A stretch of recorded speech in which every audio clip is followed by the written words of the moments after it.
დაუბრუნდი. სად იყავი წასული? ყველაზე მაგარ ქალაქში, არა რიგაში. ძალიან კაი. იცი რა არის, მე შვებულებაში ვარ ეხლა, იურიდიულად. მაგრამ აქ ვარ ხო? კი, პრაქტიკულად აქ ხარ. პრაქტიკულად აქ ვარ. იურიდიულად იქ ვარ, პრაქტიკულად აქ ვარ. გუშინაც ვიყავი სამსახურში მოსული რომ პოდკასტი ჩამეწერა ოფენიერზე და მე რა ეს კაი ცხოვრებით არის ნიკო ეს თუ როგორ ხო რატო აი ეს არ შეგიძლია ვორკაგოლიკი ხარ არ შეგიძლია რომ არ დაისვენო ჯერ დასასვენებლად არ ამიღია შვებულება არ ცხოვრობთ ეგრე რომ შვებულება ავიღე და დავისვენე არ არის ციგნი მაგ დასამთავრებელი ნიკო შვებულებას იღებს საქმიანობის ტიპის შესაძლებლად ასე თქო ანუ ბევრი ვართ ეგრე რა ხა ის კი არ მე რა ნახე რა მაგარი ვარ კი არა გვიწევს ჰასელ იმიტომ რომ ჩემ თავზე ავიღე პასუხისმგებლობა რომ ადრე ერთ ციგნი ხო თარგმნე მუსიკა ჯიოიასი და ახლა თარგმნი Kitchen Confidential ენტონი ბურდეინის ეს უფრო საინტერესო ანუ ვერ იტყვი რა გააჩნია რა ვიცი სპორტული სათარგმნია ბევრად უფრო პატარა არის მაგრამ იქ მუსიკა ისა თემატიკა აქ არის კულინარია რა ნიკო იცი რა ნახევრად ავტობიოგრაფია არის ნახევრად რჩევებია ნახევრად შიდა სამზარეულოა ეგრე თარგმნით სათაური ეგრე ექნება მაგრამ რავი დედლაინი მქონდა კაი ხნის წინ გავიდა უკვე და მეთქე 2 კვირა ავიღებ შვებულებას ჩაუჯდები ვიზამ და მე ცხოვრება რომ წამოგეწევა ანუ იმის მესამედი გავაკეთე რაც მინდოდა მაგრამ ნუ თანშვები რა სათაური როგორ მოაქართული შეესამზარეულო მე ჩემი აი ესე პირდაპირ ეს კარგი თარგმანია ჩემი ხო დაგვასპოილერი ცოტა გითხარი რა ვინ არის რაზია ან გავალ ბოლოში და მე კიდე იმას ვიზამე ორი სიტყვი ცოტა ისე ვარ ხო იცი ლაბში შეფია შეფს არა ლაბში ჩასმული ურემის შინმიტანილი გონი ენტონი ბურდეინი იყო აღარ არის ცოცხალი აი მაგას სხვადასხვა ქვეყნებში რო დადიოდა და მე მგონი აქაც იყო ჩამოსული თავის გადაცემა ჰქონდა და სატელევიზიო შეფი იყო თან ცოტა კონტრკულტურა ტიპი არის რა ანუ აქ ყვება თავის ამბებს და სამზარეულოში ჩაგახედებს რომ იქ რა ხდება რა ტიპები არის რაც ეგეთი ამბავია ოღონდ რთული ამბავია იმიტომ რომ ეგ ამერიკული სლენგი სამზარეულოსი არის ნახევარი ფრანგული ანუ ყოველჯერ ზონდა აწონდა იქ რომ ფრანგულად უწერია მოვთარგმნო რა იგულისხმება და თქვათ კერძის სახელი რო არის ბუიაბასეს არ თარგმნი მაგალითად რომ ვინც არის ის შეხედო ზოგ შემთხვევაში გავშლი სკოლიოები ბევრი გა სკოლიოები საერთოდ არ მაქვს იმიტომ რომ ძულ სკოლიოები კითხვის დროს და ამიტომ არ ვიცი ამდენად სწორია მაგრამ ტექსტში ვეშვები ხოლმე როცა ასახსნელია თქვა თუ დავტოვე რაღაცა ტირე ან ფრჩხილები ცოტა ხა ავტორის ტექსტები გამოდის მაგრამ მგონია რომ თავარია ძირითადი სულისკვეთება შეინარჩუნა. აი ეს მაინტერესებდა სულ ეს არ არის ის რის გამოც ახლა გადადებენ რომ ეს უკვე რაღაცა ვიკითხავენ ნიკო მოგვიყო. არა, უბრალოდ ჯერ დავამთავრო თქო რა, ეხა ისე ვარ. ანთებს კითხველს. იმედია კაი გამოვა. ვერ მოასწარი არა ამ წიგნის ფესტივალისთვის. ვერა ხო თან ხო იცით რომ აიღებ შვებულებას რომ იმუშაო და მე ცხოვრება გეწევა და ერთ დღეს რაღაცა გაქვს საქმე მეორე დღეს რაღაცა ეხა ოფენიერზე გახლდით შაბათ კვირას და ჯიმი მრამიას ორი წიგნის ფესტივალი გვაქვს. ხო, ერთი იყო უკვე და მეორე ახლა არის. პოლიტიკური ნიშნით. კი, გაიყვნენ ხო და არა მე არა ვარ წიგნების ფესტივალის კაცი. არც ერთის, არც პირველის, არც მეორის. ანუ არც შარშანდელის და არც შარშანწინდელის, ანუ ყოფილვარ. თქვათ შენ ვიცი რომ სუდადიოდი ხოლმე და ეჩემი დადის ხოლმე სულ ანუ არის ხალხი ვისთვისაც თქვენთვის ტექსტის ოსტატებისთვის კიდე როგორ დავარქვა წინადადების სიტყვის ჯადოქრებისთვის ეგ არის ოფენიერი და ჩვენთვის მაინც ისეც რომ წელიწადში ერთხელ ტარდება გახვალ იქით რაღაც ისე ხო შენ არა ხარ ოფენიერის კაცი ხო საერთოდ ხო იძულებული ხო ხარ ხოლმე ხანდახან დავალებას გაძლევენ და წადი და რამე არც ერთხელ არა ხარ ნაყოფი არა სულ არ ნაყოფი წელს არ დავე წელს იყო ყველაზე კარგი იცი რა არის მე რა მენიშნა იცი კვირას მორიგე ვიყავი მე და მთელი დღე ვეჯექი ამ ახალ ამბებს და ყურადღებას ვაქცევდი და აი ძალიან გვიან დაიწყო წამოსვლა მაგ ოფენიარიდან იმეების ვირუსული ვიდეოების და აი უამრავი იყო და ვაფიქრობდი რომ რა საინტერესოა ეს ახლა მე მგონი ისეთი იყო რომ მართლა აი ინფორმატიულადაც და იმით გამომხატველობითაც ძალიან ესეთი თვალსაჩინო ფესტივალი იყო ბევრი რაღაც ისეთი იყო, რომ იფიქრებდი, ვა, რეტა იქ ყოფილიყავი და მენახა და როგორ იყო. ბევრს ჰქონდა დაშიარებული ეს პავდა ბურჯულაძე რომ ღერის და რაღაცა და ისე ჰქონდა დაშიარებული ესეთი ტექსტით, რომ აი გაისათაც რომ შემხვდეს და მომავალ წელსაც რომ ისეთი კაი რაღაცა იყო და მნიშვნელოვანია და სხვა რა იყო. იცი, ეგ მართლა ძალიან მნიშვნელოვანი არის. ეხლა თან ვცდილობ რომ პოდკასტიც უნდა ჩავწერო ამაზე, ან გუშინ ჩავწერე და არა მოწურო საქმე. ხო, რომ რაღაც აქ სხვა თქვა და იქ სხვა თქვა, რომ არ გავმეორდე, მაგრამ მეგორი ცხელა, თუ მე მცხელა. მე ძალიან მცხელა, ასე რომ ხმას ხوار შევშვის ხოლმე. კარგი, ჩართე ამასობაში და დაიწყე თქვენ კაც. ხო, ანუ დაწყებული მქონდა წინადადება და შუა წინადადებაში ჩამეჭრა როგორც ყოველთვის და გამაწყვეტინა აზრი, რომელიც იქნებოდა ყველაზე მნიშვნელოვანი, მაგრამ მაინც ერთ-ერთ პოდკასტში ლაპარაკობდი მას 1-2 წლის წინ, რომ უცებ თითქოს თავისთავად ცხადი რაღაცაა, მაგრამ ეს გასხიოსნება მქონდა, რომ მივხვდი, რომ თუ ხალხში არ დგახარ და ისე არ უსმენ მუსიკას, ჩათვალე რომ კონცერტზე არ ახარ ნამყოფი, მიუხედავად იმისა, რომ მუსიკა გესმის. ანუ თქვა open air-ის ვითარება რომ სცენა დგას, აქეთ სცენის წინ ბევრი ხალხია, მაგრამ იქით რაღაცა ბარებია, შეგიძლია მეგობარს დაელაპარაკო, ლუდი მოწროფო, იქით კიდე რაღაც სხვა რაღაცა ხდება და ეს მუსიკა მაინც გესმის და სულ მქონდა ხოლმე ესე რომ ანუ ის არა კონცერტი იყო რაღაცა და მე ჩემს თავს ვთქვა რომ არ იცი როგორი კონცერტი იყო, იმიტომ რომ თუ არ შეხვედი, აუცილებელია რომ წინა რიგში იყო, მაგრამ ხალხში თუ არ დადექი, არ ყოფილხარ იმ კონცერტზე, ანუ რაღაც გვერდიდან გესმოდა ხმა, რომელიც ვერ გაიგებ ეგრე. და აქაც ანუ ბევრი რაღაცა არის, რაზეც rilsში უფრო იმას მიხვდები რომ ადგილზე кайფობს ხალხი, მაგრამ ის ემოცია მაინც რთული გადმოსაცემი, მაგიტო არის მნიშვნელოვანი ეს ფესტივალი, რომ თან ბევრი ხალხი იყო ახლა. არ ვიცი რამდენი, მაგრამ 30,000 კაცი იყო რა, ისე. რომ გახარ და ყველა რომ ამ სიმღერას მღერის და თან ყველა აღნიშნავდა რომ აი თქვა რაღაცნაირად განსხვავებული ფესტივალი იყო, რაც საპროტესტო მუხზე და რაღაცაზე ლაპარაკობდნენ და ეგეც ძალიან მნიშვნელოვანია, მაგრამ მაგის იქით ჩემთვის აი მუსიკა იმიტომ არის ხოლმე მნიშვნელოვანი, რომ რაღაცა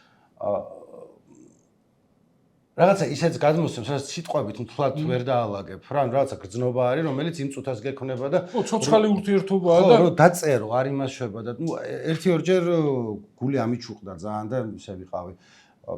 თან ცოტა პროფესიულადაც, იმიტომ რომ მე ხა მუსიკაზე წერს, სკოლაში ვიყავი ბიძინა მაყაშულმა, რომ 7 დღეში დამაწყებინა წერა, რომელიც ისე გავიტარ რაღაც კონცერტებზე 93 წლიდან დავდივარ, მე მგონი ისე რომ მე რო გააშუქო და ეხლა გასაშუქებლად არ ვიყავი, მაგრამ რაღაცნაირად თავს მივიჩნევ, შეიძლება ის პატარა კენჭად თუ რაღაცა, მაგრამ კულტურის ნაწილად რა, როკის და იმისის სულ მაგაში ჩართული ვიყავი და ბოლოს რო უყურებდი, ანუ უკვე არა მუხტის ან რაღაცის ამბავში, ბედფორდ ფოლსი გამოდიოდა და 20,000 თუ არ ვიცი 30,000 კაცი რო ქართული ბენდის სიტყვებს იმეორებს მთელი სტადიონი, ყველა ერთად რომ მღერის.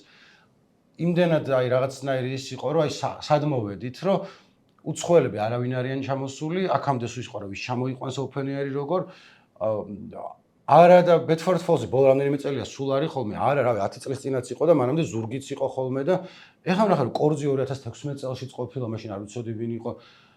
მაგრამ მაშინ ეგენი იყვნენ გამხურებლები სხვების. ეხლა ეგენი იყვნენ ჰედლაინერები და არა მარტო ჰედლაინერები იყვნენ, არამედ აიყვანეს რა მთელი იმხელა ფესტივალის სტადიონი კი არა და რა ვიცი, ლისი ვანდერლენდი იმხელა სივრცე, აი ეს ხელში ეჭირათ და ძალიან ის იყო. ხო, ძალიან იმოქმედა ჩემზე, იმიტომ რომ თავიდან სულ იყო ხოლმე რა ვის ჩამოიყვანს open air-ი, რა იქნება, აბა ვის მოვისმენთ და ზოგი დიდი ვინც საბოეისი ყავდათ საბოეისი, Deep Purple და Tricky იყვნენ. არ მგონია რომ საბოეისზე მეტი ხალხი მივიდეს ახლა ვიდრე არაზე ან ბედფორდ ფოლსზე ან ლაუდსპიკერს სულ არის 10 წლის წინ იყვნენ და მოკლედ ჩემთვის ძალიან მნიშვნელოვანი იყო ამათი დაწინაურება ჰედლაინერებად. რომ როცა თავის დროზე სხვების გამხურებლები იყვნენ, მოდი ქართველებიც გამოვიყვანოთ, იმიტომ რომ რაღაცა და ეხლა აღმოჩნდა რომ ბარეორმა უცხოურმა ბენდმა გამოვიდა. შენი სოციუმის ნაწილია და შენ სათქმელს ამბობს დიდწილად და ან ამბობს და ან ფიქრობ რომ შენი თანამოაზრია, შენი აზრების, იდეების გამხმოვანებელი. ახლა მე დიდი ის არა ვარ ამ მუსიკაში ჩართულობით, მაგრამ აი ბაჩო ჯიქიძის ის რო არის აქტუალური რაღაცეები, ხო? აი გუშინ წინდელზეა, დღევანდელ ამბებზე მღერის და ახლა ეს მნიშვნელოვანია ხო ამ კომუნიკაციის დროს, რომ ისეთ რაღაცას გეუბნება, რაც შენთვის ახლობელია და შეიძლება ეთანხმები, შეიძლება ეკამათები, მაგრამ ერთ თემაში ხართ, ხო? აი მაგასაც ვიაზრებდი იქ რო ვიყავი, რომ თქვა ბევრი თანამედროვე როკ ბენდია, რომელსაც სიამოვნებით მოусმენდი. თქვათ აი შვედები არიან ვაიაგრაბოის მეოსება და თან ისეთია ცნობილი ჯგუფია, მაგრამ არც ისეთია, რომ თქვათ შეიძლება ჰედლაინერები ყოფილიყო. მირჩევნია რომ ამ წუთას ქართველები ყოფილიყვნენ, რასაც შენ ამბობ, რომ შეიძლება ტექსტი არ ქონდეთ რაღაც მიმდინარე მოვლენებზე, ხო ვიცი რომ ერთ პონჩში ვართ. და რაღაცას რომ მიმღერის იქა ესე არა ვიცით რაზე ველაპარაკებით ერთმანეთს და იმან ახლა გინდა ვაიაგრაბოის იყოს და გინდა LCD sound system-ი რაც მიყვარს იმაზე ვლაპარაკობ. YouTube-რო იყოს სულ ან აი ამ წუთას ეს უფრო ის იყო რა რომ აი ჩვენ შევიკრიბეთ და ერთმანეთს ველაპარაკებით მუსიკის ენით და შენ რო ამბობ აი დგომის დროსო სხვა ემოცია არისო და სხვა ენერგეტიკა არისო. მე მაქვს ეს ჩემ თავზე გამოცდილი. რომელიღაც რაღაც იქს ვკითხულობდი და იქ ერთი ტიპი ამბობს, ადრე რადიოშიც იყო ხო ცოცხალი შესრულება. ჩართავდი ან რაღაც დრო იყო 60-იან წლებზე ვამბობ და ახლა ხო არის ძირითადად ან დისკს იყიდი ან ჩანაწერი ან რადიოში უშვებენ ჩანაწერს. არა, ნუ რაღაც ის ხმისჩამწერ სტუდიაში იყო ორკესტრი ან რაღაც ესეთი და რაღაც ან კლასიკურს ან რაღაც ნებისმიერ იმას კომპოზიციას ასრულებდნენ.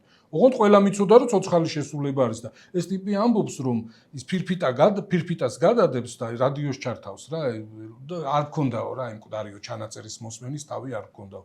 ხელა მნიშვნელობა. და მე ჩემ თავზე გამოცდილი ახლა აი ეს ჩვენი ფოლკლორი ხო რაც ყველას გვიყვარს და იმასავით არის რა ლაკმუსის რაც არ უნდა ესეთი უგრძნობი იყო და არ იყო არ იხევდე თავს რომ პატრიოტი ვარ და რაღაცა რო ის მრავალჟამიერი წინწყარო ან ქართული ცეკვა რაღაცა ის შენდაუნებურად აგიყვანს მე ვიყავი მასალის აქ შეიძლება ამ გადაცემაშიც მაქვს მოყოლილი ჩვენს იმაში რომელიღაც ეპიზოდში ჯემალ აჯიაშვილის წლისთავი იყო ესეთი ძალიან დიდი თარგმნელი პოეტი კარგი კაცი მისი გარდაცვალების ერთი წლისთავი იყო და უნივერსიტეტში პირველ კორპუსში იყო ის შეხვედ საღამო რა და იქ იყო ანსამბლი რუსთავი ახალი თაობა ეს დარბაზი აი საშუალო ზომის რომელი აუდიტორია იყო არ მახსოვს ნუ აი ეს მჭიდროთ რო ხარ და ეს დამწყივდნენ და იმღერეს ნუ ახლა დიდ დარბაზშიც აი ნინო ქათამაძე რუსთაველის თეატრში მაქვს იქ საბას დაჯილდოებაზე იყო იქა ძალიან აი აქ აი სხვა სამყაროში გადადიხარ იქ რო ხარ აი ფაქტობრივად იმათ შორის ვიდექით ამ მომღერლებს დამწყივდნენ და ეს რკალი გააკეთეს ნუ არც მიკროფონი არაფერი ასე ცოცხლად იმღერეს და ნუ აი როგორ იცი თითქოს ყველას იცნობ უკვე და ყველასთან საერთო გაქვს და აი დიდი ხანი გიცხოვრი ამ ადამიანებთან ეს ემოცია მოაქვს იქ აი ცოცხალ შესრულებას და ნუ ვერ შეედრება ვერც მოსმენილს ვერც ჩანაწერს და აი შორიდან გაგიყვანს ახლა რა მინდა კითხო ნიკო წიგნის ფესტივალზე ყოველთვის არის ხოლმე ნუ ბუნებრივია რაღაც მონიშნული გაქვს ძველი წიგნები რაც გინდა იყიდო და ყველა ცდილობს დაამთხრიოს რომ რაღაც ახალი გამოვიდა და ხო და აქ თუ არის ეგეთი რაღაცა რომ აი ეს ის ვინც არიან ან ცნობილი ისინი ჯგუფები ან ნაკლებად ცნობილი რომ რაღაცნაირად ესეთი ის კონდეთ რომ პროგრამა აქვს არა პროგრამა მაგრამ ახალი თუ აქვთ მეთქი თუ უკვე კარგად და რამე არ არის ესეთი მუღამი რომ აქ იმღერონ მაინც და მაინც პირველად არის ესეთი მე თვითონ ჯგუფი წვეთს მაგას როგორც წესი მოსული პრაქტიკას ურჩევნია რომ ჰიტები მოისმინოს თვითონაც რო აყვეს და თვითონაც რო აყვეს ორივე მიდგომა არის ხოლმე თქვათ ახლა ჰილეიჯს ვერ მოვისმინე წესერად რომ მაგდროს რაღაც სხვა გამოსული ვიყავი მაგრამ მე მგონი ახალი სიმღერებიც ჰქონდათ ისე როგორც მესმოდა ნუ ზოგი ვიცოდი და ზოგი არ ვიცოდი ბედფორდ ფოლს სულ ჰიტები ჰქონდა ნუ როგორც გადაწყვეტ რა თან აი vibes დაინახავ რა იქ რა ხა სეტლისტი მანამდე აქვს გაკეთებული სულ ყველას მაგრამ გააჩნია ჯგუფს რა ამოცანა აქვს შეიძლება რაღაცა ახალი რამდენიმე სიმღერა გაქვს და ანუ ეგ გინდა რომ ის გააკეთო დებიუტი გააკეთო შეიძლება ტექსტი არის რაღაც თანამედროვეობასთან მორგებული მაგრამ ხო ქორიძემ როგორც გაიგო შენი რეპლიკა მაგას გავაგრძელებ რომ ეგეც ძალიან სასწაულო სულ სხვადასხვანაირი ხალხი რო არის თქვა აი რა სასტავი მოძრაობდა საიკონავთ ის მაისურით უცებ კიდე კაი ის ჩართო კონდიციონერი ხო, იმიტომ რომ სიცხემ წამიყო და ის გაამართლა ადრე ხო ტრადიციულად ივნისში იმართებოდა ხოლმე და გადმოტანამ გაამართლა როგორ ფიქრობ მე სულ ბრაზობდი ხოლმე და მახსოვს ამ ჩვენს გადაცემაში გვითქვამს ხოლმე მე როგორც თბილისის ის მოყვარული და თბილისის მკვლევარი ივნისი არის განსაკუთრებულად უხტენიანი ისა პერიოდი და მე სულ ამბობდი რომ რას გადაეკიდნენ ამ ივნისს ამ მუხლებამდე ტალახში რო დადიან და იმას თიხის საზელად რო უშვებენ ხო იცი იმ თედოსახოკიას იმაში თიხის საზელად გაშვება არის დაბრედვა ტიპის თიხის საზელად გაუშვაო ხო ეს დინა ნუ დაბრიდესო ო უნდა ავითვისოთ ეხა დათოთ კარგად გადაგვიღეთ ორე გაგიშვით თიხის საზელად ხო ეგეთი და იქ ხო სულ ესე მახსოვს აი ჩემი ისა სკრიშნოდი იმისი ოპენიერის არის ტალახში ამოზუსნული ხალხი გაწუწული იმაში ეს რამდენიმე ჩეპებიც იყო ხო ეხა მესმის რომ ამ ფესტივალზე რაღაცებს უნდა იყოს მაგრამ 2 საათის სცენარო გაითიშა ეგ არ არის აი ამბავი ორი რაღაცა იყო კანის ფესტივალზე გაითიშა დენი ძმა ერთი იყო რომ გამოხმაურება მოყვა ერეკლე გეწაძის პერფორმანს რომელიც ასევე არ მინახავს იქ ვიყავი მაგრამ სხვა რაღაცა ეს პოლიტიკურს არ გულისხმობდა მეგონი ტექნიკურს გულისხმობდა პოლიტიკურზეც ილაპარაკოთ გეწაძის პოლიტიკურ ანუ სამი რაღაცა იყო რა ერთი გეწაძის პერფორმანსი როდესაც მან შეურაცხყოფა მიაყენა რუსეთის დროშას და შემდეგ გამოხმაურება მოყვა ამას რუსეთის მხრიდან და ადგილობრივი პოლიტიკოსებიც გამოეხმაურნენ. მეორე დღეს, როდესაც რა კაი ხნის განმავლობაში საათნახევრის შეიძლება მეტისაც შემდეგ ისეთი არ იწყებოდა, იმიტომ რომ რაღაც არეულობა იყო სცენაზე და ყველა საინტერესო რომ დეტალები რომ აბა რის გამო რა ხდებოდა იქ და ესეც პერფორმანსის ამბავი იყო 90-იანი წლების ალუზია რომ აი ხალხნო 90 აი უნდა გამოსულიყო მძიმე ჯვარი ისე ძოძ თუ ის ოკეანე იყო ისე ძოძო გიწოვია აღარ მახსოვს ეგ სიმღერა. კაშია იყო ეგეთის. და მძიმე ჯვარი მახსოვს რამდენიმე კონცერტზე მათზე ნამყოფი ესე საჯარო. და მე რაც 1000 კუდი მოაბეს და ნუ იყო ის რომ წინა დღეს ჰქონდათ ყოფით ისტორია იქნება ორგანიზაციული ხასიათის დაპირისპირება ორგანიზატორებსა და PVP-ს ხალხს შორის, რომელიც მეორე დღეს გაირჩა სცენაზე, რაც ჯობდა რომ შუაში და მაგის გარეთ მომხდარიყო, მაგრამ მაგას არა უშავს. დამნაშავე დაისაჯა ძმაო. ანუ მოდი ნუ ვიტყვით დამნაშავე ვინ იყო. სხვა მხრიდან აქვს მოსმენელი და არ ვაპირებ რომ შევაჯამო და რაღაცა აქ ტყუარ მართალი გამოვიყვანო, მაგრამ რაღაცა დრამა ხომ დაახდეს ფესტივალსთან. ხო, ანუ ყველაფერი ისე ზუსტად კარგად ხო არ ჩაივლის, არა? ეგეთი იყო რა ვიყავით რა საათნახევარი არ იყო მუსიკა ტეხავდა. მესამე იყო სუხიშვილებთან დაკავშირებით. მოდი ამ გეწაძის ამბავზე მეტი ვთქვათ, იმიტომ რომ რუსეთს ჰქონდა ძალიან ხო, ესე ვთქვი, კაი. მესამე იყო რასაც ორი დღის განმავლობაში იმაშვებიან, ხოლმე განიხილავენ. ბოლო მეორე დღეს უნდა დაეხურათ სუხიშვილებს, უნდა გამოდიოდნენ და მეც ამ დროს კარგა ისე ვიყავი. მეთქი წავალ სუხიშვილებს ესე უყურებ და შევედი ხალხში და თავიდან მე ვარ საქართველოს მღერე და შემდეგ ნესუხიშვილი გამოვიდა და თქვა რომ თან ეს დაიწყო ლაპარაკი რომ ქართველებიო ვართო ქრისტიანები ვართო დიდება უფალსო და მაგრა გამისწორდა ანუ ის რომ დაიწყო მეთქი როგორც წესი სხვა ტიპის ისინი არის ხოლმე შეძახილები მაგრამ ესეც ვფიქრობ რომ ხო საჭიროა ამდენი ადამიანი აქვს ამდენი მორწმუნეა შეიძლება რაღაცა და რეპრეზენტაცია ყველას კონდეს და ესე გამოვდივარ რომ მზათავარ რომ ბოლომდე მივყო რომ მე რაღაცა და მე თქვა რომ ამიტომ ჩვენო ვემიჯნებითო წინა სიმღერაშიო რაც ითქვა იმასო ვემიჯნებითო და უცებ მომწყდა ეს ფრთები იმიტომ რომ ვერ მოვისმინე წინა სიმღერა რა იყო იქ არავინ არ იცოდა ანუ ყველა დადიოდა ესე რომ რა უნდოდა ანუ რას გვერჩოდა იმიტომ რომ წინა გამომსვლელი იყო კორძი რომელსაც ხა არაფერი ღვთისმობა იქ არ დაუწყია არ ჩვევია ხოლმე არაფერი მსგავსი იმის წინ იყო მწვანე ოთახი ბოდიში мама სიმღერა როა ხო ეგ ხო და თავიდან იქ ორი დღის განმავლობაში ვფიქრობდით რომ აი რას გაემიჯნა და ნუ ერთი რომ ნუ თქვა კორძმა ძირს ჰომოფობია თქვა და ოღონდ თან გამომსვლელებს შუა კაი 20 წუთია მინიმუმ პაუზაა ხოლმე და რა ესეთი გულში მოხდა რომ ერთი საათის მერე კიდე უნდა გაემიჯნოს და ახსენოს და ამ ფორმით თქო მერე გუშინ ნახე თუ დღეს იყო არ გუშინ ნახე სუხიშვილების განცხადება სადაც ახსნილი იყო რომ თურმე არასწორად გაიგეს მწვანე ოთახის საჩიკოს სიმღერის ტექსტი სიმღერას ქვია мама სადაც არის სადღაც ნახსენები რომ ჯვარი დაადგეს შავი ჯიპის ტრაკებსო. თუ რაც ანუ არ შეიძლება გეხამუშოს ადამიანს, მაგრამ ნუ ხა ეგეთი კრეხელური და რაღაცა ჩემი აზრით არ არის. მით უმეტეს რომ კაი 10 წლის წინანდელი სიმღერაა და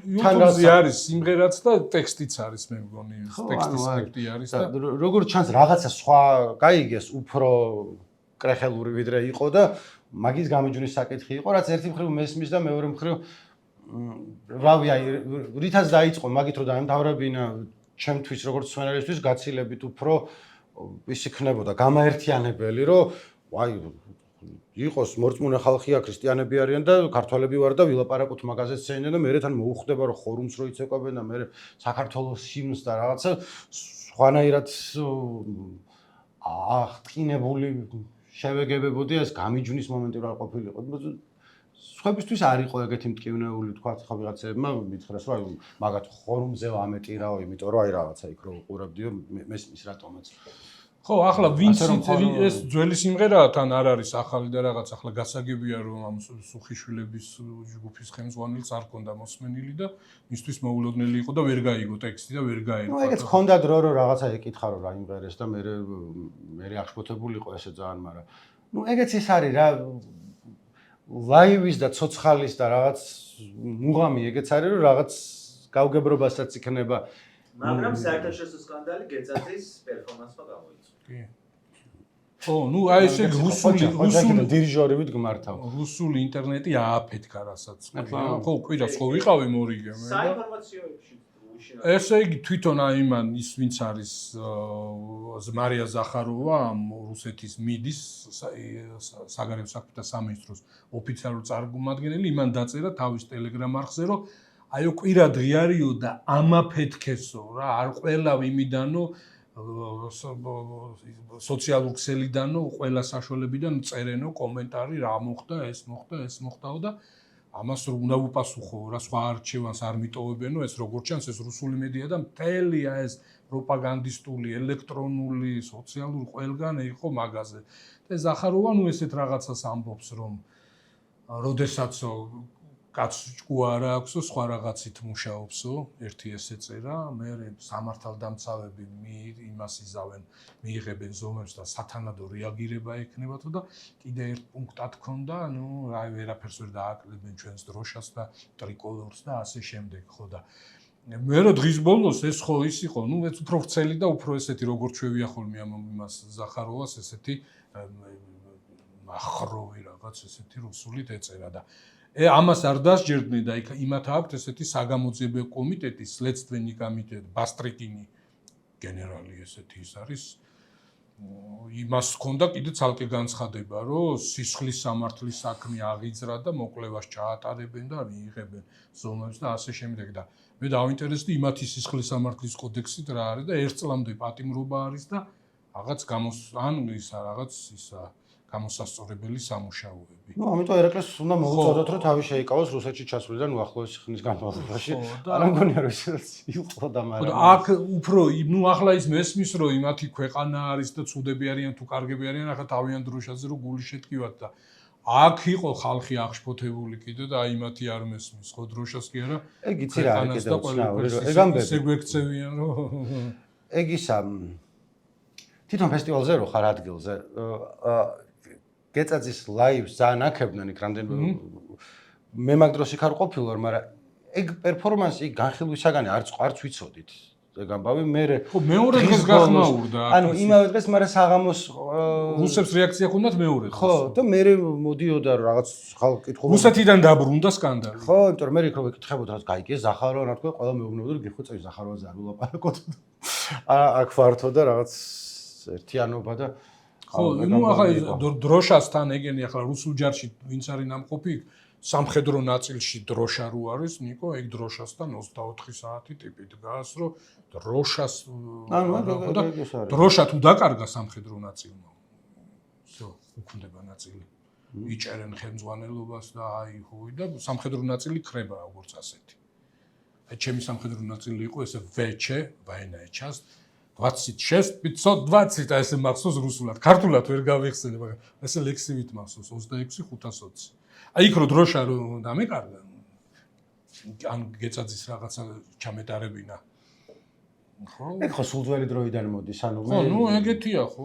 მე მახსოვს რომ ერთ-ერთი ყველაზე უფრო რომაელებისთვის რაც იყო მტკივნეული აუგუსტუსის დროს, როცა ის ჰქონდათ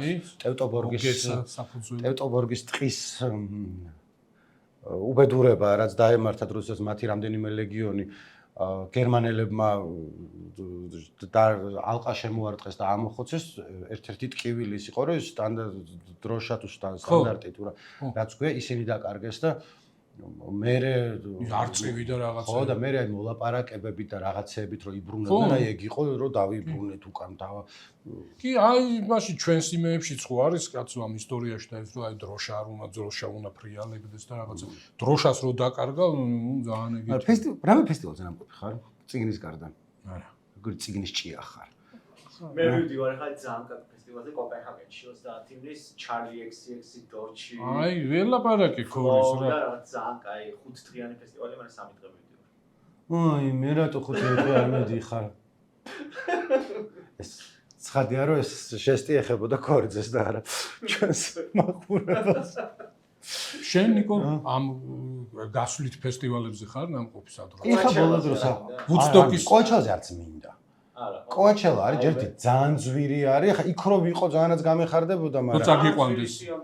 ძალიან ძვირი სიამოვნება. მოუწყოთ სიურპრიზი, წაიყვანე. და არა კომფორტულიც შეიძლება. მე ვარ აი როგორც ჯიმი ამბობდა, უფრო პატარა ლაივების კაცი ვარ. ეხა სხვადასხვა რაღაცაა, დიდი ფესტივალი და თქვა აი ბარში რომ მოისმენ, ან თავის გარემოში შეიძლება ფესტივალიც არ იყოს, თქვა ხალხური მუსიკა, შეიძლება სვეტის ხოლმე შეხვიდე და იქ თუ მღერიან ქართულ ხალხურ სიმღერას გირჩევნია რომ ეს კამერული პატარა ის იყოს და უფრო კარგად გრძნობ ამას. აქამდე ყველაზე უფრო დამახსოვრებია ერთი იყო ახალ ორლეანში სწავლის დროს ჩასულები ვიყავი და რაც პატარა ბარში ბლუზს უკრავდნენ ვიღაც ტიპები რომელიც არ წარმოდგენა არ მაქვს ადგილობრივი ჯგუფი იყო და ბლუზი არ მიყვარს ანუ მაწუხებს ხოლმე ჩართული როა და ცოცხლად რომ მოვისმინე იყო საერთოდ თან იქაურები იმათი ამბავი და ძალიან მოიტანა და მეორე ეგრევე მახსოვს ბევრი წლის წინ ორჯერ ვარ სომხეთში ნამყოფი და პირველად რო ვიყავი მას ჯიპაში მუშაობდი ჯერ კიდე თუ აღარ მუშაობდი უკვე რა მნიშვნელობა აქვს ეჩმიაძინის სანახავად წაგვიყვანეს ეგ ვასპინძელი ვიყავდა კაი ბიჭი იყო და შიგნით შევედით და უცებ კარი მოიხურა და ეს დლები თუ არ ვიცი ზუსტად რა დადგნენ და გალობა დაიწყეს და ვერ გამოხვიდოდი იმიტომ რომ ის იყო დავდექი უცებ თან ლამაზი არის ძალიან იმათი გალობაც და აი რაღაცა უცებ ჩავფიქრდი რომ აი ნახე რაღაცა ესეც თან ნაცნობი არქიტექტურა ის ქონდა რა ძალიან გარვიმსჭვალე უცებ და მე ეს არამე მომიტრიალდა და პრიამა как сатанисты და თუ რაღაცა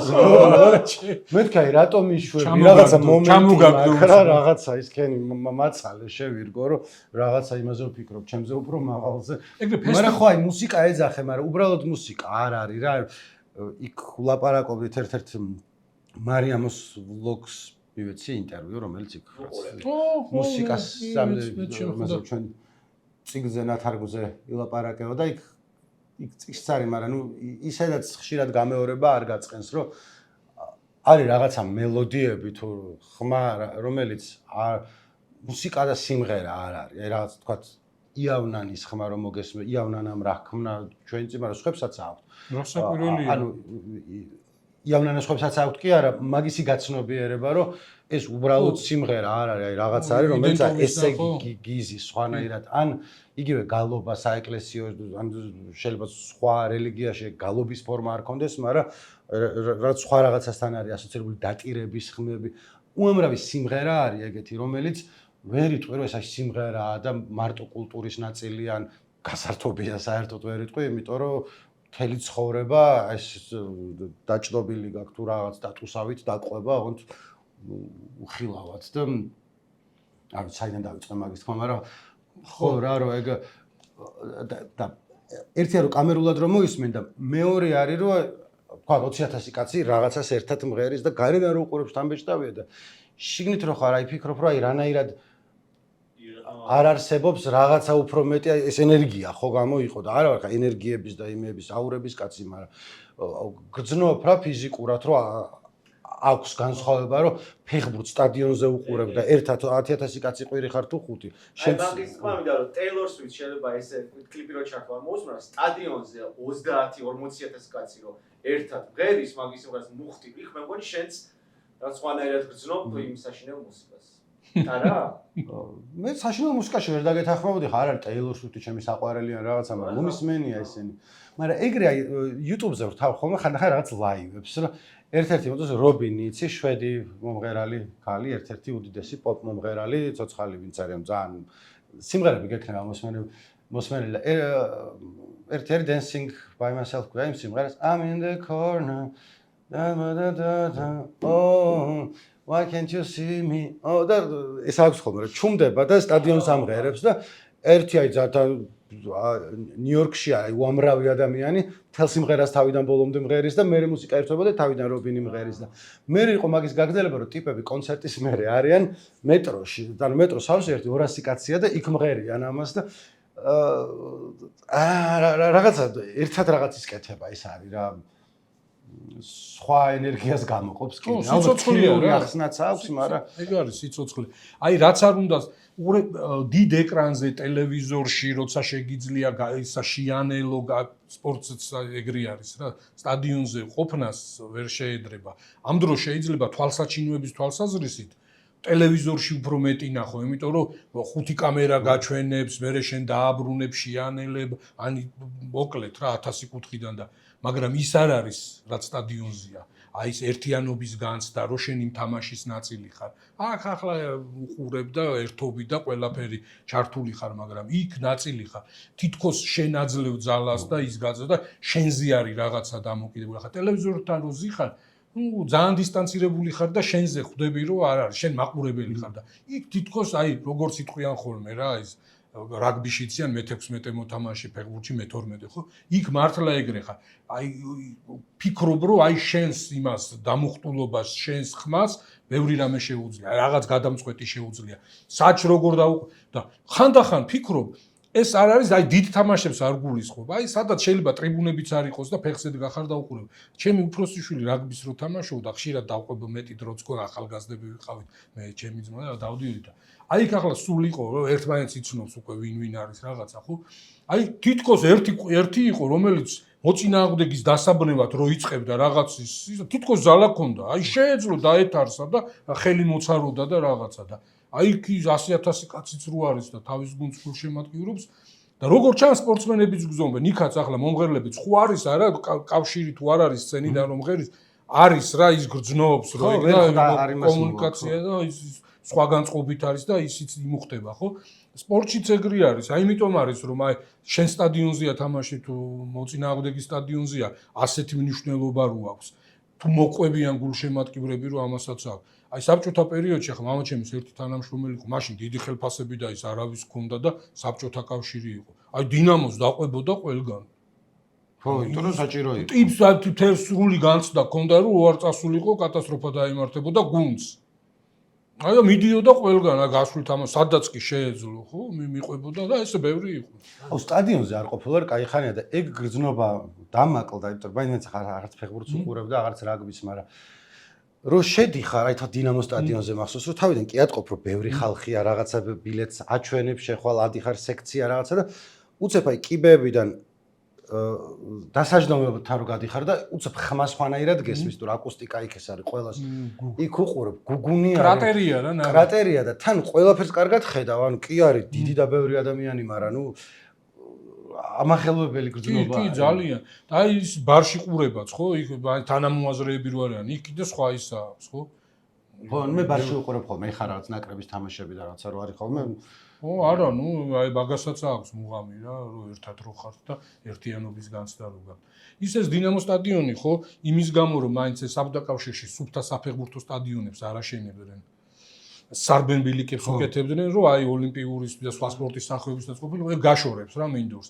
აი ეს დინამო როგორც არის ეს ქურდიანების პროექტი და რაღაცა მე სასტიკი წინააღმდეგი ვარ რომ დაანგრიონ და ეს ახლა ეს ისტორიაა და რაღაცა ეგ უნდა დაანგრიო ესე არა აქვს კაცო რომ სხვაგან გააშენო გადაიფიქრე ხო მეც ფიქრობ იმიტომ რომ ის რაღაც იმის ექსპერტიზის იყო დასკვნა რომ რომელიღაც ტრიბუნა აი ეს ავარიული არ შეიძლება და საერთოდ არ ატარებიებდნენ რაღაც ღონისძიებებს და ახლა ისევ დაიწყეს ჩატარება იდეაში ესეთი ის ჰქონდათ რა პრეზენტაციაც ჰქონდათ რომ უნდა აშენდეს თანამედროვე მასშტაბური ისის და ეს უნდა ხო და აი როგორც ის არის ეს ველოდრომი რო დაანგრიეს აქ უზნაძის ქუჩაზე და იყო რუსეთის იმპერიაში რიგით მეორე ტულაში არის და ეს იყო და ამის დანგრევა არ შეიძლებოდა და ამ ველოტრეკის სანახავად და რაღაცნაირად ის ველომოყვარულები და სპორტის მოყვარულები ჩამოვიდოდნენ ინგლისიდან და რავი საიდან არა სანახავად, იმიტომ რომ ისტორია ესია ეს სტადიონიც რა ისტორია. არა რაც მაგას უნახავს და ხა ეს არის სულ ფეხბურთს არ უყურებ, მაინც არის. ის რო არ კონდეს ეგ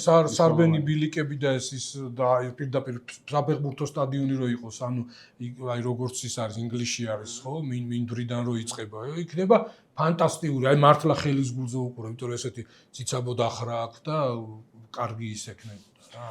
ადრე მახსოვს რაღაც რუსულ გაზეთში წავიკითხე, მაშინ რუსულ გაზეთებს კითხულობდი ხოლმე ფეხბურთს, სავეტსკი სპორტი იყო, ფუტბოლ, ჰოკეი იყო. მაგებს არა ალბათ ნიზავისი მაგალითად რაღაცა იქნებოდა და იქ იყო საგანგებო და აღნიშნული თბილისის სტადიონზე სასწრაფო მანქანა შემოყავთ პირდაპირ სტადიონზე ხოლმე და ესე მიყავთ ჩემთვის უცნაური იყო აღნიშნული რომ მეგონა რომ ყველგან ეგრე ხდება. თურმე ცალკე აღსანიშნავი ყოფილა რომ სხვაგან არ არის ეგრე და ელემენტი დაგვიჭდა და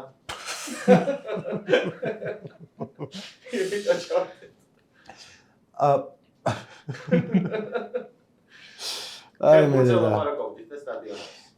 და ბევრ ხალხზე ერთად რომელიც ოდიში არ ვიცი ნახეთ თუ არა მადონას და ლედი გაგას კონცერტი რიო დე ჟანეიროში სადაც 2 მილიონი და 3 მილიონი კაცი იყო არ მინახავს უფასო კონცერტი ახლა მანდ ეგ ხო სხვანაირი კონცერტები ხა 2 მილიონიანი.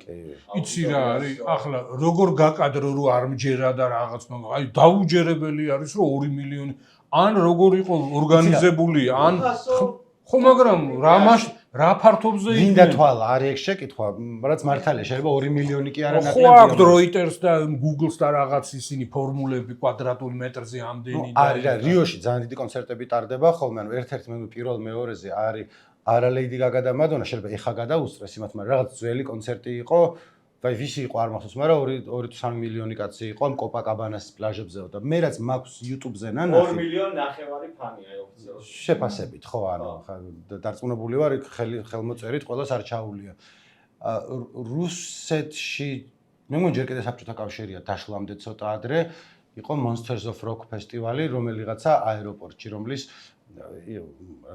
ანტერა მეტალიკა მე მგონი AC/DC იყო კიდე რუსეთში მე მგონი ჯერ კიდე საბჭოთა კავშირში და მან ამბობდა რომ მილიონი კაციაო ესე რომ უყურებ გადაღებულია ზევიდან ვერ წფრენ და რაღაცით მართლა უამრავი ადამიანია და ნუ ესე უყურებ რომ თან მეტალიკას მაშინ უსმენდი და რა მაგარი Harvester of Sorrow და მე ვფიქრობ რომ ხალხი რომ დაიშლება რითი სახშირითი მიდიან ჯერ ეს ერთი იმიტომ რომ კაი შორია იქამდე ტუალეტში სად უნდა წავიდნენ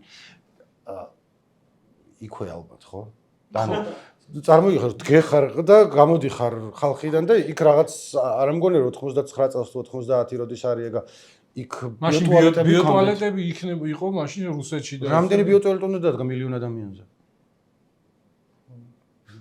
აუ ბიოტუალეტებზე ის მახსენდება აქაც ჩვენთანაც რო დაიწყეს ეს აღლუმებზე და იმებზე ხო ის რო ჯარი რო ვარჯიშობს ხოლმე და ხო ბევრნიან და ის ელბაქის კი არა ვერის აღმო რა ქვია ჯავახიშვილის ქუჩაზე მან გქონდა დადგმული ბიოტუალეტი გარედან აფსამდნენ არის რა არ ვიცი ეთქო მან გადაივსო ან რაღაცა ხო შესულ ხარ და გიფიქრე რა ამას გარედან ვიზამ ან მე მესმის მაგის რო გასულში არ შეიძლება ხო და ნიკო რა რისი თქვა ახლა მილიონი და 2 მილიონი ნახევარი რო არის ეგეც უკვე მე მგონი ცოტა თავის მოტყუება არის. აი როგორი რაღაცა, იცი, წარმოუდგენელია იმ ხელა ფართობზე რო არის, იმ ხელა ფართობზე არის. ვერ ხედა ვერაფერს, ისევ ეკრანში უყურებ.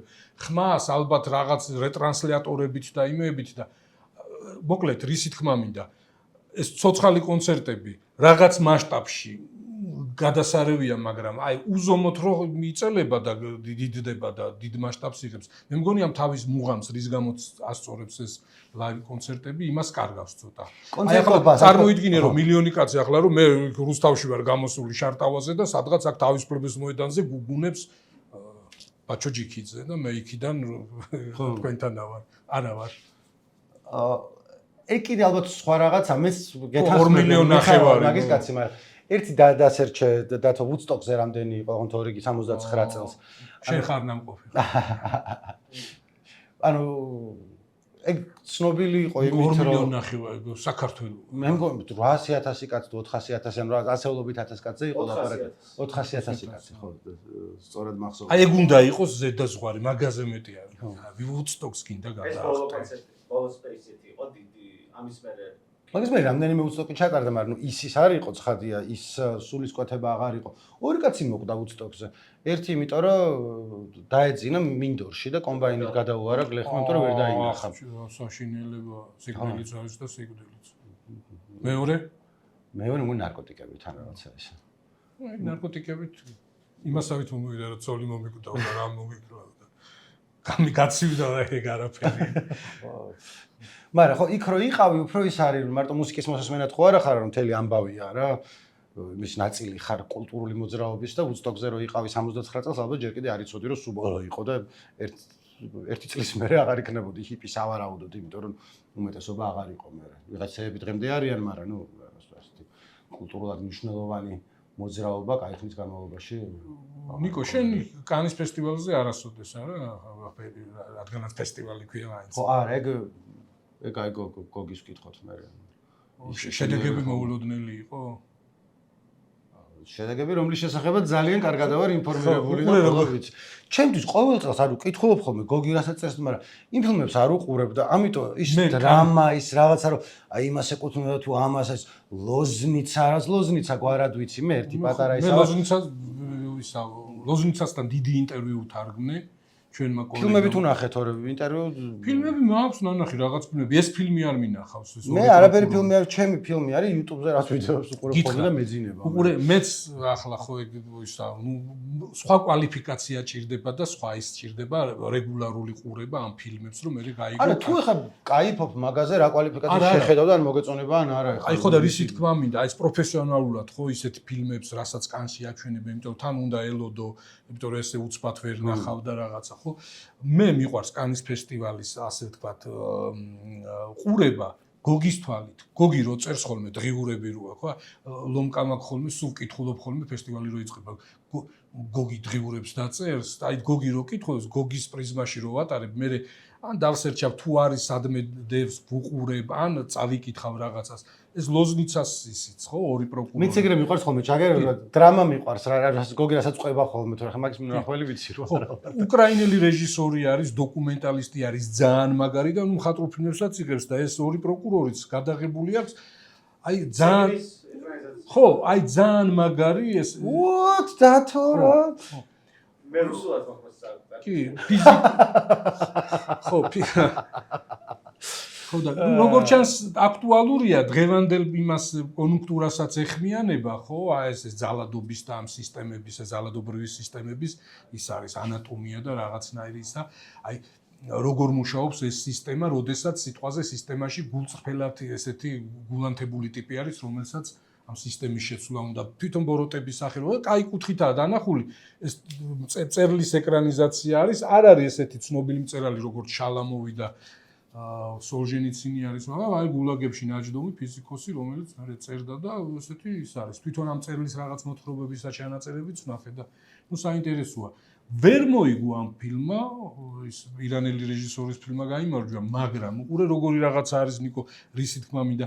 ხო, მაინც გმუტავ ახლა გოგის რო უსმენ, მე გოგის რაღაც ფილმები მოეწონა და BBC-ს ამ რუსული რედაქციის პოდკასტს უსმენდი და ნუ იქ აკრედიტებული ჟურნალისტი ყავდათ და ნუ მოკლედ მიმოიხილავენ და ეს ჟურნალისტი კინომცოდნე სინამდვილეში ძალიან ესეთი ისა კრიტიკულად რომ კრიზისია და ნუ ფესტივალსაც კრიზისია, კინოსაც კრიზისია, არაფერი არ მომწონს და ხო უყურე ამას უსმენდი უკვე შედეგები რო ვიცი ისე და მოკლედ წუწუნებს რომ არაფერი არ არის და მეც გულში ვფიქრობ რომ აი კლასიკური ეს ისა რა რუსი ინტელექტუალი ჯერ იქ 22 წლის მერე ძალიან შეუზღუდეს იქ დასწრება და მერე ნელ-ნელა ისე ჩავიდნენ სხვადასხვა გზებით და ახლა BBC-ია და ჩავშენ და აი როგორ არაფერი არ მოწონთ და ყველაფრით უკმაყოფილოები არიან და ვინ არის ეს ქალი და რა არის და როგორ არ მოეწონა და ამ დროს გოგის რაღაცები წაკითხული მქონდა და რაღაც ფილმები იყო და მოკლედ ამ ქალსაც ამ ქალის მერტაც აგრესია მეზდება და ბოლოს ეს ჟურნალისტი ეკითხება ესეთი პოდკასტები აქვს ჟურნალისტი და სპეციალისტი ჟურნალისტი ეკითხება ნუ მაინც რომელ ფილმს ფიქრობო რომ მიანიჭებენო და ეს ირანელი რეჟისორი არ დაასახელა, ეს რომელმაც მოიგო ეს კანის ფესტივალი და დავყარა იქ ფარხმალი. ანუ ეს რასაც ცოდნია. ეს ირანელი რეჟისორი ხო იცი ყველა ციხეში ნაჯდომი, მშრალი შიმშილობა გამოცხადებული და ქვეყნის დატოვება არ შეეძლო და ხო და დააწარმოებული ხო. ფილმის სიუჟეტიც ნახე მეც რუსულ პოდკასტებს ვუსმენდი ვიღაც კინოკრიტიკოსი ყავდა და ამ უკრაინულ ფილმზე რაც შეეხება, მაგაზე იყო კრიტიკა, რომ რეჟისორი კი უკრაინული, მაგრამ ფილმი რუსულ ენაზე არის და 6 ქვეყნის პროდუქცია არის. იქიდან არც ერთი არ არის უკრაინა, უკრაინული პროდუქტი არ არისო რა. ხო, მაგრამ ახლა ის ფილიპენკო, რომელიც ერთ-ერთ მთავარ როლში არის, ხო, ისა დიდი მსახიობი არის და ანტიპუტინისტი არის და რუსეთში არ დაეცხოვრება, არ ეცხოვრება და იქ არის რიგაში ცხოვრობს, სადაც შენიყავი, აგერ სულ ცოტა ხნის წინ და მე აიცი რა არის, მეც კრიტიკულად უყურებ ყველანაირ აი პუტინის რუსეთიდან წარმომავლობის მქონე ადამიანებს, მაგრამ აი ესე ყველას ერთ იმაში ვერ ჩავყრი, ხო, არის ხალხი, ვინც ჯანმრთელობა, სიცოცხლე, კარიერა და ყველაფერი შეწირა ამ იმასთან, რეჟიმთან ბრძოლას და ახლა ნუ სულ ცოტა ის რაღაც პატარა ინტელექტუალური კეთილსინდისიერება გმართებს, რომ ვაფშე არ ჩავყაროთ. არ ჩავყაროთ. ხო ნიკო, ხო გეთანხმები. ეგრეა, გეთანხმები. კაი, ხანდახან უნდა მოусმინოს ხებს, ვინც იციან რაზე ლაპარაკობენ. მე ვერ მივიღე მონაწილეობა აქ, იმიტომ რომ არ ვიყავი გათვითცნობი, დაგუგლული არ ვიყავი. მაგრამ დანაგუგლი არ ვიყავი. დანაგუგლი არ ვიყავი, მაგრამ ქორიძე იყო დანაგუგლი. ირანელი რეჟისორი კიდევ ერთი ინფორმაცია, რომ თავის ყველა ფილმში კაცის თავროლს თვითონ თამაშობდა, იმიტომ რომ კაცმსახიობებს ვერ პოულობდა და ირანშია ყველა ფილმი გადაღებული, ეს ფილმი არა. და პრობლემა რო არ შექმნოდა მსახიობებს, სულ მთავარ როლებს მოკლედ ესეთ თვითონ თამაშობდა და მაგის გამოც დასაფასებელია, რომ ხშირად თვითონ იღებდა ამ დარტყმას ხელისუფლებას. დათო ძალიან მომწონს როგორ გაიზარდე პიროვნულად და კულტურულად, რომ უკვე შეგიძლია კინოზე, წიგნებზე ესეთან რაღაცა საქმის წოდნით და ჩახედულობით ძალიან მისასალმებელია ეს. ვაპირებ ახლა ჩემი პოდკასტების დაწყებას წიგნებზე და კინოზე. წიგნებზე და კინოზე რა უნდა დაარქვა? წიგნები და კინო. წიგნები და კინო. ესე იყო პოდკასტი წიგნებსა და კინოზე, წიგნები და კინო. კომენტარებს ჩავხედა. აუცილებლად. წინაზე ბოლოზარზე ლაპარაკობდით. ცოტნე წერს ირემაძე, რომ პირველად მოვისმინე ქართულენოვან გადაცემაში ბიზანტია დადებით კონტექსტშიო. თან ორჯერო, ბრავო ჯიმბო, მართლაც კონსტანტინოპოლის დაცემის შემდეგ დაიწყო ჩვენი დეკადენსი და დღემდე ვერ დაუბრუნდით ცივილიზაციის აკვანსო. ბიზანტიურ ფილოლოგიაზე სწავლობს სტუდენტია და ამიტომ განსაკუთრებით ჩვენ ვიყოთ მარტო ეს. მარტო ჩვენ არა ვართ ნამდვილად. მაგრამ ერთ-ერთი რახან ბიზანტია დადებით კონტექსტში ვახსენეთ და კიდევ ერთხელ და გადაცემაში საერთოდ საუბრობენ. გადაამისამართე მწარე პოდკასტზე ნიკო? ანუ ხო ყველა არ მაქვს ნანახი მწარე პოდკასტი, მაგრამ და დარწმუნებული ვარ, რომ დადებით კონტექსტში ახსენებდნენ იქაც. ერთ-ერთი პრობლემა ბიზანტიასთან დაკავშირებით არის აქამდე არსებული, აქამდე არა ხარ რამდენიმე დეკადით დაძველებულია ეგ ამბავი, მაგრამ ხედვა გიბსონის წეული, ასე ვთქვათ, რომ რომის იმპერიის დეკადენსთან, ანუ ეს იყო გარყვნილი რომის იმპერია, გაფუჭებული და ბიზანტია იყო რაღაცა ნაკლები იმაზე, ვიდრე დასავლეთის რომის იმპერია უფრო, რომელიც თვითონ ბიზანტიელები თავის დროს ბიზანტიელებს არ ეძახდნენ, ამბობდნენ რომ რომაელები ვართო, იმიტომ რომ პირდაპირ მემკვიდრეები კი არიყვნენ, ეგენი იყვნენ რა, რომის იმპერია იყო. იყო ერთი დედაქალაქი რომში იყო ჯერ თავიდან, მერე ხანსად იყო და ხანსად იყო, მეორე იყო კონსტანტინოპოლში და იქ ტიპებს რო გეთქვა რომ შენ ვინახარო, გეტყვა რომაელი ვარო, იმიტომ რომ რომაელი იყო. თუმცა არ ვიცი, რამდენად მაგის დრო მივიღოთ კომპლიმენტი მოდი. კომპლიმენტი მივიღოთ, ხო, მეც რომ მეცემა ხოლმე საშუალება ჩავრთო ჩემი არაკომპეტენტური ორი სიტყვა, ყოველთვის მან ვთქვი ხოლმე ერთი რაც არის ასევე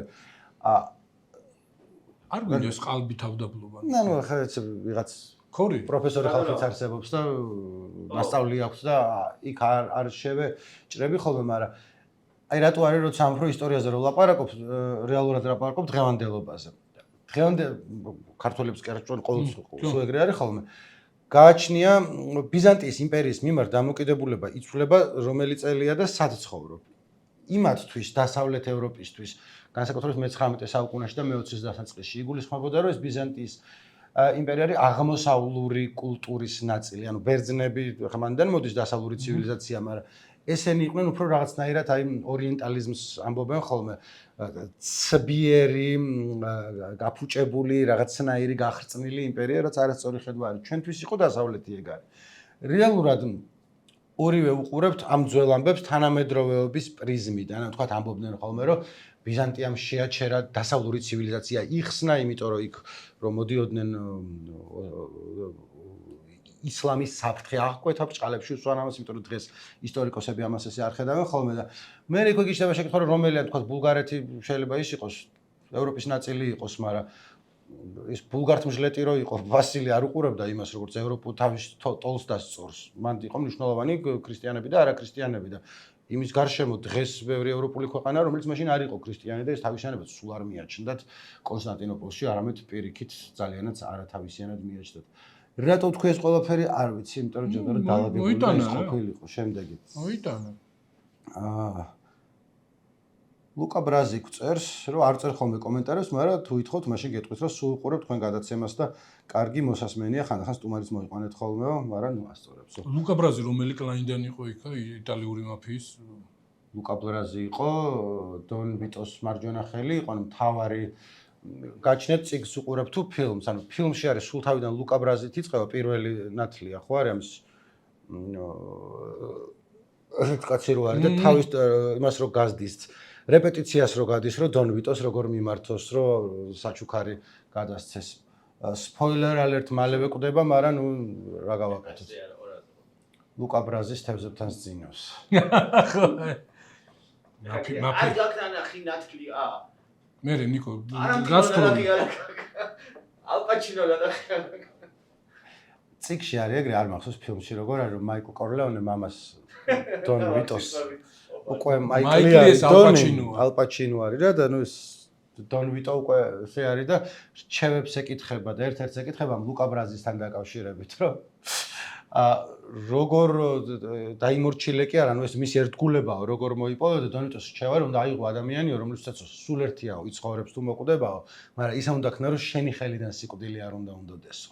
აი და ეგრე, ანუ თავგადადებული ტიპი გიჟი, მაგრამ შენგან არ უნდა რომ ცუდი წამოვიდეს და აი ასე ლუკა ბრაზის ძინავს თევზებთან.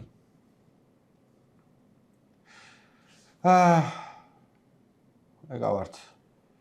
მტკვარი არის დამშრალი ნიკო ის სანამ შენ მან სკროლავ, ხო, ის კაშხალია გახსნილი და მეტად რა ხდება. ახალი ჰეშტეგი მოიხოდე ჯიმი პრეზიდენტად, ჰეშტეგი ჯიმი პრეზიდენტად. კაი პრეზიდენტი იქნება. მშვენიერი პრეზიდენტი გყავთ ხალხნო რა, შეირგეთ რა. ჯიმი შერო პრეზიდენტი იყო, ყველა პონჩენ ფოტოგრაფია ხდებოდი პირას. არა. რასაკვირველია. ნიკო იქნებოდა პრესსამსახური. თუ იქნებოდა ჯიმის პრესსამსახური. გონია რომ ჩეველი, კაი. არ მინდა. რაღაცა პატარა იმას იზამდა. ჯერ კულტურის ძალიან მიხარია, სხვა შორის ხუმრობის გარეშე ძალიან მიხარია, რომ პირველი რაც გახსნა ახალგაზრდული ჩეველი სალიფეთ სამარეში მაქვს, ორი გაზაფხული მაქვს დარჩენილი.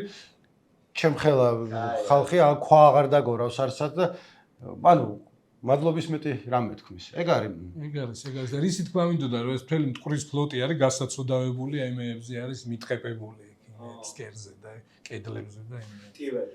ეს ძლევამოსილი მტკვრის საზღვაო სამხედრო ფლოტი. წყალქვეშა ატომური.